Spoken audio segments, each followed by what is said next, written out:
3D actually কি? 3D not like যে কোথাও প্রেস করলাম 3D বের হয়ে আসলো। রাইট। একটা ফুল কনসেপ্ট। প্রথমে হচ্ছে আমার কনসেপ্ট ক্রিয়েট করতে হচ্ছে, পরে হচ্ছে সেই কনসেপ্টটাকে আমার 3D তে রূপান্তর করতে হচ্ছে। এখানে দুটো কাজ। রাইট। সো সেকেন্ড কাজ যেটা বললাম 3D করা, এটা একটা সফটওয়্যারের কাজ, এটা এখন সবাই পারে। কনসেপ্ট কোত্থেকে আসে, ক্রিয়েশনটা কোত্থেকে আসে? এক্সপেরিয়েন্স থেকে, স্টাডি থেকে, রিসার্চ থেকে। সো ব্যাপার হচ্ছে যে যত বেশি এক্সপেরিয়েন্সড সে তত বেশি ওই 3Dটায় আউটপুট দিতে পারবে যেটা আপনার দেখতে এবং ফাংশনালি বেটার হবে। রাইট।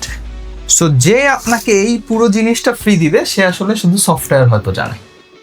এক্স্যাক্টলি, সে হয়তো গতানুগতিক কোনো এক্স্যাক্টলি একই Right. জিনিস হয়তো সে বারবার করে দিচ্ছে। সেটার পিছনে কোনো আলাদা এফোর্ট দিতে হচ্ছে না। কেন দিতে হচ্ছে না?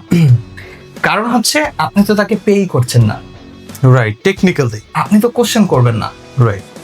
ইউ নেভার কোশ্চেন ইট যে এটা কেন আমি হচ্ছে আপনাকে দিয়ে ইন্টেরিয়র ডিজাইন করাচ্ছি, সো আপনি কেন এখানে ভুল করলেন, বা এইটা আমি কেন পাচ্ছি না, ফাংশনালি এটা কেন ঠিক হচ্ছে না, এখানে ডিজাইনটা আরেকটু সুন্দর হচ্ছে না কেন, আমি তো আরেকটু বেটার চাচ্ছি।